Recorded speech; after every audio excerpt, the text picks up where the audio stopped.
Hey, what's up everyone? I'm Avatar Clash, and today I'm going to show you all how to play, well, not necessarily show you, I've showed you that in previous videos, especially with the video on my profile with this thumbnail, but to guide you on certain matchups, because there were people in the comments wondering, why do you use this, why do you use that, or would it be good against meta decks? And I'll be honest, it may not be as good as the meta decks right now, but with like the right 60, it would be a very formidable deck in the format, at least in my opinion. And also, I believe it could be a good deck because it's the only deck that has let me consistently win, because honestly, without the Roaring Moon Pokemon catcher from last format, I've been struggling to fight a deck. It was to the point that I was like, I need to go to Charizard in order to make me win like once. So yeah, that's how I found Raging Bolt with the Palkia combination, and we will get started shortly on a deck list or two on what I would like use in a game. But here are some fun facts about me. Some fun facts about me is I've only started playing the Pokemon TCG Live app, so I'm still trying to adjust my gameplay, so I'm not like a top tier creator, if that makes sense. Like, I know I'm not top tier, and I will never pretend that I am. And also, Generation 4, the Sinnoh region, is my favorite Pokemon generation. Sorry OG fans, but I just love the Diamond and Pearl series. And also, I've done 3 tournaments on Limitless. One was like with Charizard, because I was just like, why not? I'll enter. I entered it as a joke, honestly, and then I ended up being in the top 16, and that was on my first tournament. The second tournament, I tried my Rhydon EX. It was my own personal build, but it didn't go so hot, but at least I made it to the top half. And also, I was really having an unlucky day. So there's that. And then the third one, just a week before the format ended, aka my birthday, I ended up getting 9th place. I was this close to getting top 8. But I'm pretty sure I'll get there someday. Anyways, before we get to the guide again, I just want to clarify, I have a disclaimer. I am not the person who is like an official guide for how to use Raging Bolt. Like, I cannot speak for everyone, and it's all because everyone has a different point of view. Maybe people like the Slithering version better, even though I personally do not agree, or like they use Raikou. I mean, it's just another target for Sandy Shocks in my opinion. If you like Magnetic Absorption, at least in my deck, and then just Earth and Spike it, yeah, that's an easy target. Like, that again, maybe it's suitable for other types of players like that, and that's totally okay, because everyone has a different type of view about the game. And also, yeah, if I forget a meta deck in this guide video, I am sorry in advance. It is not my intention to leave stuff out, but yeah, if I'm missing something, please just comment what I'm missing, and then I will reply to you what I think about that particular matchup.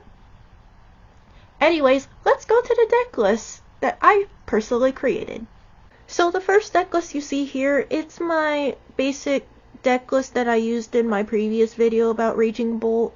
But overall, it's really consistent, especially if you could get everything you need right away in terms of like squawking and seizing your first turn, or even just Greninja. It really doesn't matter. As long as you get that consistent draw engine, I think you're gonna be fine.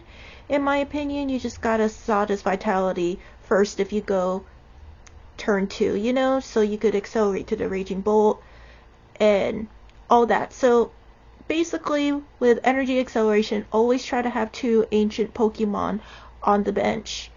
Preferably 2 Raging Bolt, because Sandy Shock's ability doesn't activate until 4 prizes are remaining from the opponent's side. So yeah, try to bench 2 Raging Bolts so the other Raging Bolt can be brought up once the first Raging Bolt is knocked out. So there's that general concept. And then with the second deck, I realized I kept on whiffing the electrical energy. That's part of the reason why I can't get a turn 1 knockout on the second turn of the game. So what happened is that I made it more like I evened it out 4-4-4.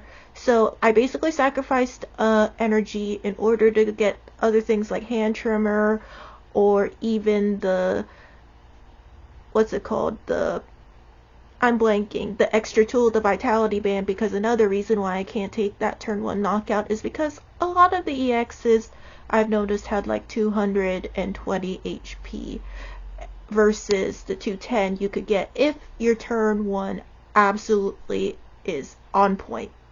So there's that. Another thing that I don't really want people to question about this deck is, if you're concerned about the 220, why don't you just maximum belt? Here's the thing. I think it would be better to do Prime Catcher because of the potential Greninja play with the mana fee, since I have Canceling Cologne on the deck, if that makes sense. So what I really want or expect is boss up mana fee, and then you could do the 90 damage after applying the Canceling of Cologne, of course, to 2 single prizers, and then you could get 2 prizes in 1 turn. 2 prizes in 1 turn with just Greninja, and then, for example, if you put up Charizard, then it's just 180 on the Greninja, and then that makes the price trade just a little bit better, if that makes sense. And yeah, basically Town Store is there as well in order for like a stadium bump like Pokemon League headquarters, or the Magma Basin for the Gouging Fire deck. If that's the main thing, that's how I thought those decks can be upgraded. But before getting into matchups, I'm just going to explain a little bit more about the core concepts of the deck. Basically, the Raging Bolt is the attacker, Sandy Shocks and Palkia are mainly used for energy acceleration, but Palkia is more important to put down on the first turn as opposed to the Sandy Shocks, because Sandy Shock's ability doesn't activate until 4 prizes are remaining on the opponent's side, as I said earlier. So yeah, it's very important. If you really had to bench 2 ancient Pokemon, go with the Raging Bolts. But yeah, Palkia is there just to accelerate energy due to Star Portal ability, whether it's to itself or the Greninja for that cool Moonlight Shuriken play. Trust me, if you could get the Prime Catcher and put the Manaphy in Canceling Cologne, yeah, best play of the game. And you could even do it twice, because I put energy switchers in my deck list at least, so yeah, there's the potential to do it twice. And then let's get to the matchups. We are going to deal with everyone's favorite matchup, Charizard EX. Yeah, I know on first glance it's really hard, but honestly it's pretty chill, especially if you could knock out the Charmanders. Personally, although it's like instinct if you're really going into like an open deckless battle to go first with this deck, but I personally prefer going second because the deck is obviously a deck that constantly gets what it wants. Like, I don't think I've really seen a Charizard deck ever whiff. Like, they get those last minute plays, if that makes sense. So they could TM evolution and all that on the second turn. So basically, I'd rather go second, so I can knock out a Charmander in case they don't have everything. Also, if they really get the Pidgeot evolved in a short amount of time, my apologies for the wording, in a short amount of time, go for the Pidgeot, especially if they're just gonna bench 1. Most of the time, Charizard players just bench the 1 Pidgey. And also, with the Bibarel deck, same thing. If you can, knock out the Bidoost on the first turn, like, or even just 2 Charmanders, because if you can never get the Charmander fully set up, how will they evolve into Charizard? Honestly, it really depends on the match, because every match is different, so that's why I can't fully say whether to go for Pidgeot or Barrel, because you don't know what they're going to put down, and yeah, Charizard could be unpredictable in that manner. Okay, next up we got the new mill deck, the Great Tusk EX, or sorry, not Great Tusk EX, the Great Tusk deck, which has the land collapse ability. Honestly, it's not that hard, especially since it's a low HP Pokemon. You just have to be really cautious of your deck list, especially if you Squawk and Seize the first turn. Sometimes you could get the 2 energy in hand and just like use Mew as pivot, for example, if they decide to counter catcher or other things. So basically, if you have to bench something else, go for Palkia, because the Sandy Shocks is not really going to be useful in that match, because most of the time the Great Tusk deck does not take prizes. I mean, I've tried Great Tusk before off screen myself, and overall I didn't really have to take prizes unless I faced the Hisuian Zoroark deck. So there's that. Just be careful about the deck in general and just Raging Bolt all the way. With this next deck, we are gonna go with the Lugia deck. Now, this is a hit or miss, in my opinion, because, again, I mainly tested the Lugia with my first deck, so I whiffed the turn 1 knockout because it doesn't do enough. But if you can't really get anything, just aim for the Minccino while it's still a Minccino. That's all I really have to say on that front.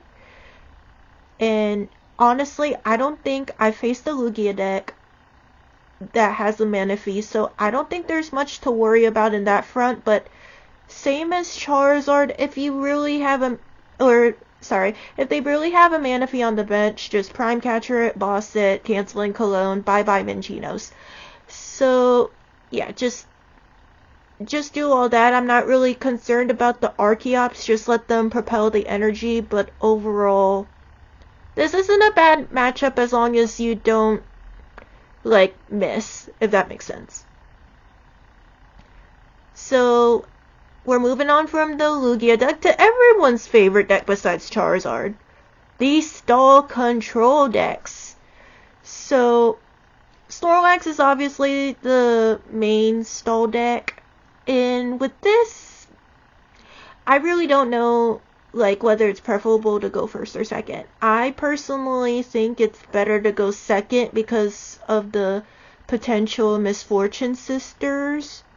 Oh, and also try to Ultra Ball all your strong like two retreat cost basics away, because of the Erica's Invitation and Snorlax.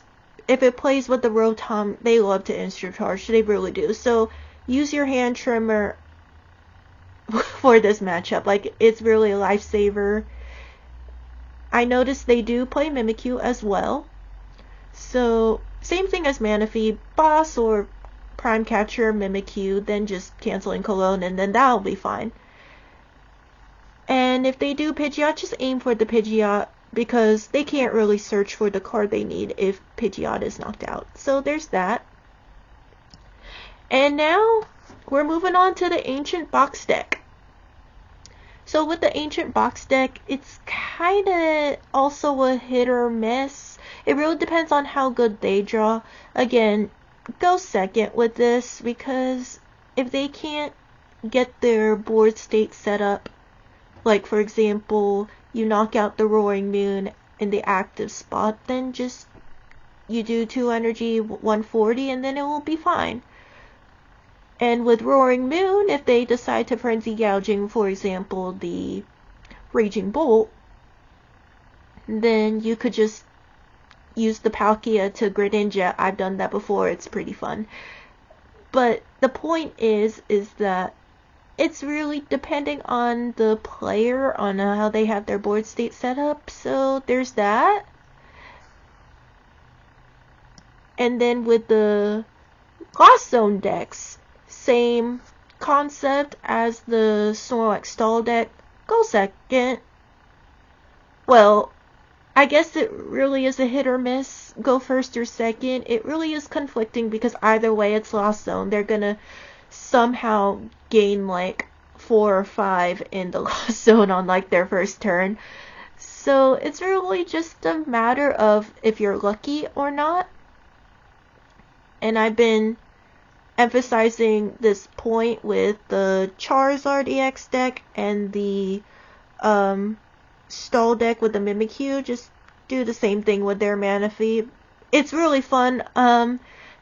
Like, this sounds like a plug, but I actually did face LDF in one of his videos, the Koraidon video he recently posted.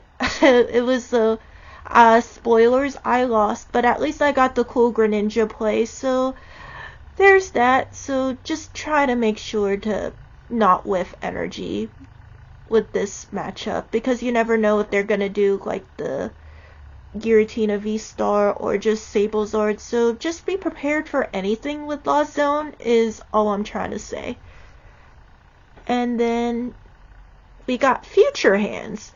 Okay, so Future Hands is a conflicting matchup. You absolutely want to go second because Future Hands somehow has everything in the hand. It's like Charizard in a way. And you don't want the Iron Hands in the back to be energized for whether it's Arm Press or Amp you very much. The Ancient Booster Capsules will be absolutely useful in this matchup, since, like, for example, Raging Bolt will have 300 HP once one is attached, so they won't be able to knock you out as much. But if you don't have a Raging Bolt on the bench once they take the first prize, or if you're counter catcher, go for the Sandy Shocks knockout on the Iron Hands. It's pretty fun. Just be prepared for everything or anything with this deck, but overall they just use the Baby Miraidon and the Iron Hands, and it's not really that bad if you could Prime Catcher or boss the Iron Hands, and if you can, Lost Vacuum the Heavy Baton so they don't accelerate to the other Iron Hands. That's all I could really say about this one. I just need to face more of these decks in order to have a full explanation. And speaking of Iron Hands, we're going to deal with another deck that deals with Iron Hands very frequently, which is the Chien-Pao. So Chien-Pao is actually the reason why I added a Vitality Band, because in my matchups with Chien-Pao, I could easily take that turn 1 knockout on the Chien-Pao and I could be already ahead of the prize game.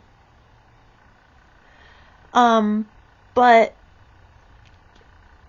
fortunately it's just 210.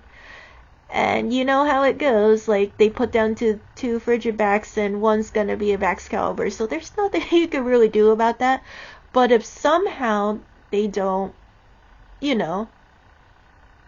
somehow if they don't have the Frigid Backs and all that, just go for the Greninja play with the Star Portal, boss up Manaphy if they have a Manaphy. Majority of the time they don't, they just focus on getting 2 Frigid Backs and 2 Bidoof and get like the extra Chien-Pao or what's it called, Iron Hands if it's really the first card. But just be wary of the fact that Chien-Pao can easily get those prizes, but overall I really don't think this is much of a concern. Then we got the Gardevoir deck. The Gardevoir deck is kinda fishy. I mean, it's overall easy, especially if you could get rid of the Ralts right away. Screamtail, the late game Screamtail is kinda hard, but overall I think this is a okay matchup, especially if you can get rid of the Rolts pretty early. If I had to say, if you know it's a Gardevoir, go first. Granted, going second is fun, but it's better to go first so they don't automatically get the Kirlia, if that makes sense. Then Drifloon, it's just the surprise at the end of the game, not necessarily a big deal, but yeah, the core concept of this match is really just go for the Gardevoir EX because of the Psychic Embrace ability. Just go for it, whether you're having 6 prizes left, 4 prizes left. It's just aim to make sure Gardevoir EX is never in game. Alright, so like, what happens in like a mirror match, you may ask? I'm pretty sure I emphasized this before, but maybe not. So in a mirror match, you can just make sure to go turn 2 so your Pokemon are accelerated. I know some people go first in this mirror match to get Palkia VSTAR out faster, but again, what if they have like a Sandy Shocks in the front, and then you have the Raging Bolt all set up, as well as the other ancient Pokemon, which makes you have 3 energy in the field. Sorry for the brain fart. So when you have 3 energy plus Vitality Band, automatic knockout on the Sandy Shocks, Squawkabilly or Mew, depending on what's in the front. And yeah, just try to take that first turn knockout, because you never know if that first turn knockout would be the determining factor of how the game goes. Because Raging Bolt is a really powerful deck. It tends to whiff, I will admit that, but with the, like, if you know how to sequence it well, or your sequencing ends up giving you the advantage, just go for it. Just try to bench down 2 ancient Pokemon. Greninja's mainly going to be there for consistent draw engine, and Palkia is mainly there for like the VSTAR. Like, Palkia's kind of like a sitting duck in this match unless you really had to sub-base swell. Like, that's essentially what Palkia is used for in the match, as a last minute attacker, because you wouldn't think to attack with Palkia. So there's that. And I really genuinely hope this was a helpful explanation of the matchups. I know I was a little bit sounding rushed, but I just feel like it may like escape my mind if I don't continuously talk. So there's that. Anyways, if you enjoyed this guide, please like and subscribe to my channel, and I'll see you soon. Thank you, everyone.